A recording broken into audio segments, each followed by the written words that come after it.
Welcome back guys to this YouTube channel the math science tutor. और आज की इस वीडियो में हम बात करेंगे कि हम रूट्स को किस तरह से सॉल्व कर सकते हैं। कहने का मतलब क्या है कि हम रूट्स को किस तरह से जोड़ सकते हैं, किस तरह से सब्ट्रैक्ट कर सकते हैं यानी कि माइनस कर सकते हैं, और किस तरह से भाग कर सकते हैं, डिवीजन कर सकते हैं, और किस तरह से मल्टीप्लिकेशन कर सकते हैं। So let's start the video.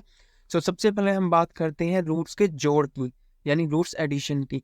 अगर गाइस रूट के अंदर सेम नंबर हो, जैसे यहाँ दिया हुआ है √2 प्लस √2, तो वो दोनों ऐड हो जाएंगे, तो वो इट वुड बिकम, ये क्या बन जाएगा, 2√2। ओके, अगर रूट के अंदर सेम संख्या है, वही संख्या है जो पहले रूट में है, वही संख्या है जो दूसरे रूट में है, तो वो दोनों जुड़ जाएंगे और बन जाएगा 2√2।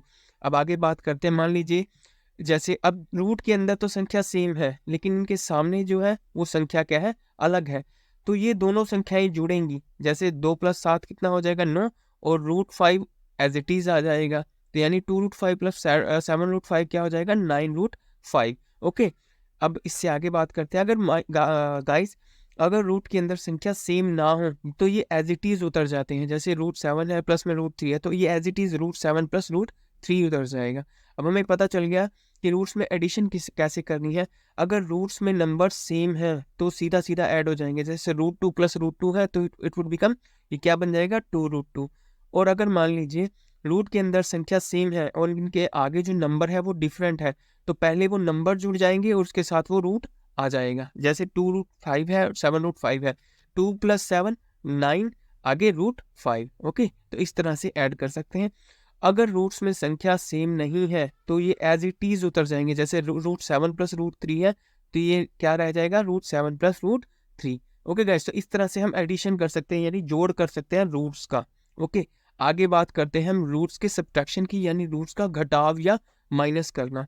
अगर गाइस रूट के अंदर सेम संख्या है तो वो सीधा सीधा माइनस हो जाएंगे। जैसे √7 माइनस √7 क्या हो जाएगा, 0। ओके गाइस, अब आगे बात करते हैं। मान लीजिए रूट के अंदर संख्या तो सेम है, लेकिन एक जो संख्या है उसके आगे कोई संख्या दी हुई है। जैसे यहाँ 4√3 है, माइनस में √3 है, तो देखिए 4√3 में से जब √3 जाएगा तो ये बन जाएगा 3√3। ये सीधा सीधा माइनस हो जाएगा, 4 में से एक रूट चला गया ना, 4√3 था तो यहाँ क्या था, 1√3, तो 4√3 में से 1√3 चला गया तो क्या बच गया, 3√3। ओके, अब आगे की बात करते हैं।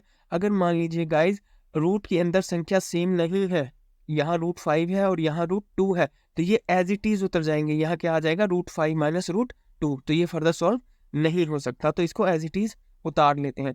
इस तरह से हम रूट्स का जो है माइनस कर सकते हैं या घटाव कर सकते हैं या सब्ट्रैक्शन कर सकते हैं। ओके, अगर रूट में अंदर सेम नंबर है तो डायरेक्ट सब्ट्रैक्ट हो जाएंगे। जैसे यहाँ भी डायरेक्ट सब्ट्रैक्ट हुआ है, 4√3 था, यहाँ 1√3 है, इसके आगे कुछ नंबर नहीं है, तो यानी यहाँ 1√3 है।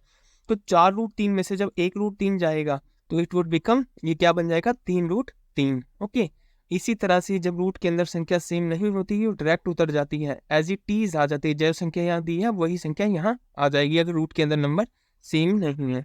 ओके गाइस, अब चलते हैं हमारा रूट्स का भाग करना या रूट्स की डिवीजन पे।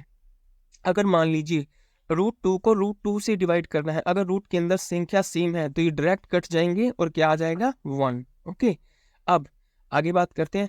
मान लीजिए रूट के अंदर तो संख्या सेम है, लेकिन एक संख्या के आगे कोई संख्या दी हुई है। अब ऊपर देखिए 4√3 है और नीचे √3 है, तो √3 से √3 क्या हो जाएगा, कैंसिल आउट हो जाएगा, यहाँ 1 आ जाएगा। 4 × 1 क्या आ जाएगा, 4। ओके गाइस, तो यानी संख्या अगर सेम है रूट के अंदर तो वो डिवाइड हो सकती है। ठीक है गाइस, आगे अब बात करते हैं।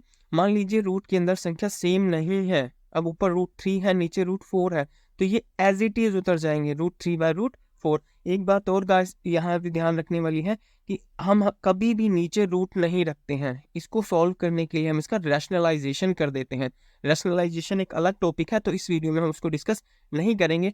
सिंपली आपको ये बता दें कि अगर रूट के अंदर जो संख्या है वो अलग अलग है तो ये एज इट इज उतर जाते हैं। ओके गाइस, सो इस तरह से हम रूट्स का भाग कर सकते हैं, रूट्स का डिवीजन कर सकते हैं। यानी कि कहने का मतलब क्या है, अगर रूट्स के अंदर संख्या सेम है तो वो डायरेक्ट कट जाएंगे। जैसे √2 से √2 कट गया, 1 आ गया। अब यहाँ भी रूट के अंदर संख्या सेम थी लेकिन इसके आगे 4 था, तो √3 से जब √3 कटेगा तो यहाँ 1 आएगा, 1 × 4, 4 आ गया हमारे पास, यानी 4 को 1 से मल्टीप्लाई किया तो 4 आ गया। आगे हम बात करते हैं रूट्स के मल्टीप्लिकेशन की, यानी रूट्स की गुणा की। ओके गाइस, अगर मान लीजिए रूट के अंदर संख्या सेम है, अगर मान लीजिए रूट 5 है, यहाँ भी रूट 5 है, तो ये क्या हो जाएगा, रूट से रूट कैंसिल आउट हो जाएगा और ये जो डबल नंबर है 5, ये कंप्लीट नंबर 5 आ जाएगा। ओके गाइस, यानी कहने का मतलब क्या है, जब हम मल्टीप्लाई करते हैं रूट्स को, अगर रूट्स वाली संख्या सेम है, जैसे यहाँ भी रूट 5 है और यहाँ भी रूट 5 है, रूट से रूट कैंसल आउट हो जाएगा और जो ये डबल संख्या है इसमें से एक संख्या उतर के आगे आ जाएगी, यानी कि रूट 5 इंटू रूट 5 क्या हो जाएगा, 5। रूट से रूट कैंसल आउट हो गया, इन दोनों संख्याओं में से एक संख्या उतर के यहाँ आ गई, 5 बन गई है। ओके गाइस, अब बात करते हैं, मान लीजिए ये रूट के अंदर तो संख्या सेम है, रूट के अंदर तो रूट 3 है दोनों तरफ, यहाँ भी रूट 3 है और यहाँ भी रूट 3 है, लेकिन इनके आगे जो नंबर है वो अलग अलग है। तो सबसे पहले ये नंबर मल्टीप्लाई होंगे। ओके गाइस, यानी 2 इंटू 4 क्या आ गया हमारे पास, 8, यानी 2 को जब हमने 4 से गुना करी हमारे पास क्या आ गया, 8 आ गया मल्टीप्लाई में। अब उसी तरह से जैसे यहाँ सोल्व किया, रूट के अंदर संख्या जो है वो सेम है, रूट से रूट कैंसिल आउट हो जाएगा और मल्टीप्लाई में क्या आ जाएगा, 3, तो 8 दिया 24, तो यानी जब इसको सॉल्व किया तो हमारे पास क्या आया, 24 आ गया। ओके गाइस, अब आगे बात करते हैं, मान लीजिए यहाँ पे 3 रूट 7 है, मल्टीप्लाई बाय यानी गुणा 4 रूट 3 है, रूट के अंदर की संख्या भी क्या है, अलग अलग है। ओके गाइस, तो सबसे पहले ये बाहर वाली संख्याएं मल्टीप्लाई होंगी, 4 3 12 आ गया, मल्टीप्लाई में रूट वाली संख्याएं मल्टीप्लाई होंगी, जब संख्याएं सेम ना हो तो ये अंदर ही मल्टीप्लाई हो जाती हैं रूट की, यानी 7 गुणा 3 21, यानी रूट 21, तो 12 को जब रूट 21 से मल्टीप्लाई करेंगे ये क्या आएगा, 12 रूट 21। तो गाइस इस तरह से हम रूट्स की मल्टीप्लिकेशन कर सकते हैं, डिवीजन कर सकते हैं, घटाव कर सकते हैं और जोड़ सकते हैं। गाइस अगर आपको वीडियो अच्छा लगा हो तो प्लीज़ लाइक कीजिएगा और सब्सक्राइब कीजिएगा इस चैनल को। Thank you very much guys.